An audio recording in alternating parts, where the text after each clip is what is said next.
saya Sekar Ayu Anindya dari kelas 1211, absen 30.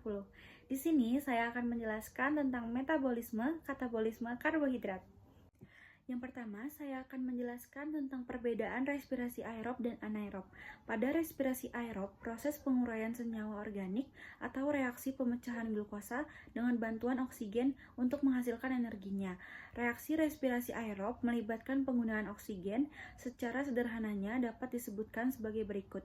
C6H12O6 yang merupakan glukosa plus 6O2 yang merupakan oksigen menjadi 6H2O yang merupakan uap air plus 6CO2 yang merupakan karbon dioksida plus energi 36 atau 38 ATP yang terjadi di mitokondria dan sitoplasma.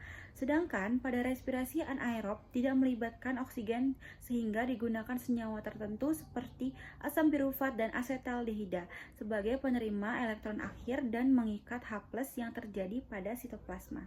Reaksi kimia pada respirasi aerob dapat dibagi menjadi 4 tahap, yaitu glikolisis, dekarboksilasi oksidatif, siklus Krebs, dan transfer elektron. Sedangkan respirasi anaerob terdiri atas 2 tahapan reaksi, yaitu glikolisis dan transfer elektron. Respirasi aerob menghasilkan energi 36 ATP, sedangkan respirasi anaerob menghasilkan lebih sedikit, yaitu 2 ATP. Produk akhir yang dihasilkan dari respirasi aerob yaitu energi karbon monoksida dan air, lalu produk akhir respirasi anaerob yaitu asam laktat dan alkohol.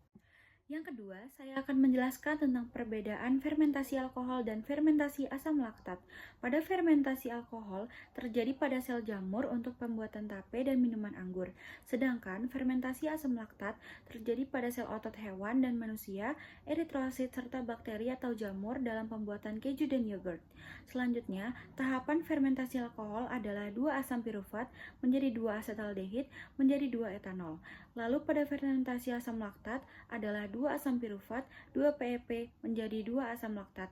Hasil akhir dari fermentasi alkohol 2 etanol, 2 ATP, 2 CO2. Dan untuk hasil fermentasi dari asam laktat adalah 2 asam laktat dan 2 ATP. Yang ketiga, saya akan menjelaskan tentang mekanisme respirasi aerob. Tahap yang pertama yaitu glikolisis, merupakan peristiwa pemecahan satu molekul glukosa terdiri dari 6 atom karbon atau monosakarida yang lain menjadi 2 molekul asam pirufat terdiri dari 3 atom karbon yang berlangsung di sitosol sitoplasma. Pada proses pemecahan tersebut akan dihasilkan hasil samping berupa 2 molekul NADH dan 2 molekul ATP. Tahap yang kedua yaitu dekarboksilasi oksidatif, merupakan peristiwa pelepasan gugus karboksil dari asam pirufat 3 atom karbon dan penambahan molekul CoA sehingga menghasilkan asetil-CoA 2 karbon dalam membran krista mitokondria. Hasil akhir dari proses dekarboksilasi oksidatif menghasilkan 2 asetil-CoA, 2 CO2 dan 2 molekul NADH. Tahap yang ketiga yaitu siklus Krebs adalah daur asetil-CoA yang menghasilkan banyak akseptor elektron. Proses ini terjadi di matriks mitokondria.